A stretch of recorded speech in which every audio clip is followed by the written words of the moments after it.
Thank you, Rosemary. It's a pleasure to be here. We've battled storms, pandemics, et cetera, and we're actually finally here live. Can't see anybody, but I'm sure you guys are here. So thank you for coming, and thanks for your kindness for staying. So tonight we're going to talk about kindness. Is kindness an instinct? Short answer, because it's late, yes. Mother Nature takes no chances, and we have young that are born very dependent. And so we have to be wired to take care of one another. And the way that's reinforced is by the fact that the process brings us joy. So you can see on this mother's face and the shining joy there. You saw it earlier with Magda and Carrie. You can see that throughout the life cycle. And that joy not only extends to caring for children, but it can care for anybody. You can care for elderly, you can care for friends, you can care for strangers, you can care for animals, you can care for environments, you can even care for things, and lots of people do. So it's a trait that takes us far. Stephen Klein is a psychologist, and he talks about the fact that we have mirror neurons in our brain. And mirror neurons are what mirror what we see. It's his belief that this explosion took place around 30,000 years ago, where we developed far more mirror neurons in our brain. And that allows us to transmit information non-verbally. So you see in this slide, this woman is smiling, and that's triggering the mirror neurons in the other woman's brain. So that is how we've interconnected, and that allows us to create these complex civilizations in which we live that require high degrees of communication, etc. So in fact, you see kindness through our mirror neurons is actually in our name, and we are called humankind. So as my very funny psychologist friend likes to say, so what could go wrong? So I think two things are going wrong lately, making kindness feel like it's in short supply. One of them is overcrowding. In November of 2022, we surpassed 8 billion people on the planet. Our brains were designed to live in communities of 100 to 200 people where we knew everybody and we stayed with them throughout our life. And the second problem is social media. So we now live in this interconnected world where not only are there 8 billion of us, but we actually know what they're doing. And the amount of suffering around the globe is extraordinary. Look at Ukraine, Iran, China. And what are we supposed to do when we're home lying in our bed and yet we're finding out about all these people suffering? One of our speakers just mentioned that fight, flight, or flee, right? That's our sympathetic nervous system.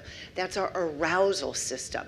And when we hear about these disasters or struggles that people are having, our sympathetic nervous system gets triggered. But those are primitive responses, fight, flight, or flee. They're not going to work. So we have to come up with a better idea.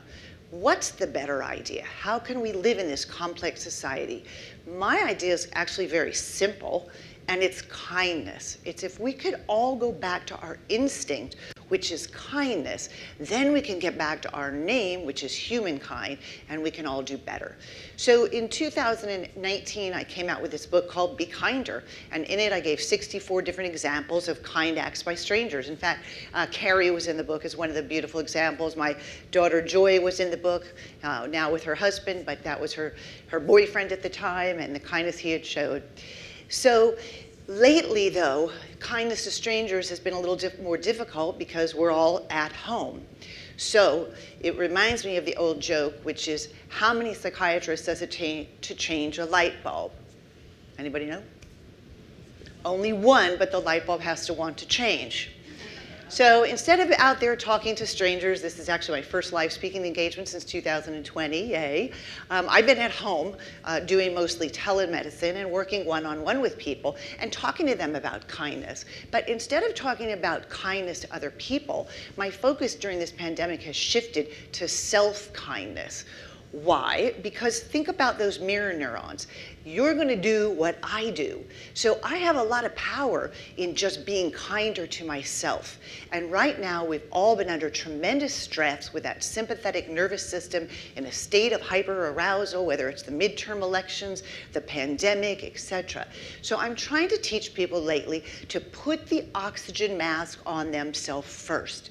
It's not selfish to take care of yourself. It's essential to take care of yourself. And I don't mean consumerism, go out and shop, go to parties. That's not the type of care I'm talking about. I'm talking about real care. And that means you need to understand your nervous system.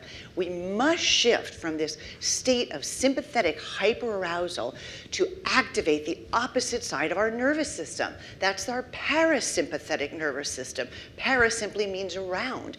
And our parasympathetic nervous system is nicknamed the tend and befriend, or rest and digest. So here you see this woman beautifully stimulating her parasympathetic nervous system. She might be doing that deep breathing that we just learned about, or the yoga we learned about. She is not at a fetish club, I'll tell you that, because that's not good for parasympathetic. But getting out there in nature, breathing, all those things help you feel more centered and grounded. In addition, releasing oxytocin is a way to get us back to kindness. Oxytocin, if you're not familiar with it, is called the love or cuddle hormone, nicknamed nature's marijuana. And there's certain things we can do to release this in our brain and our body that will make us feel calmer and happier. Once we've learned to take care of ourselves, then we can ripple that out to other people via our mirror neurons. We can start to help people that we're similar with because we're going to understand them better, like our hunter-gatherer relatives with 100 to 200 in a group. Once we've mastered taking care of them, then we can move towards more complex tasks of taking care of people that we don't know, people scattered around the globe. I don't know if anybody here is familiar, but of course this is Princess Diana, who is known as the Queen of Kindness because she went around the world to help other people in need. And I'm positive you can see from her face she derived tremendous satisfaction from this.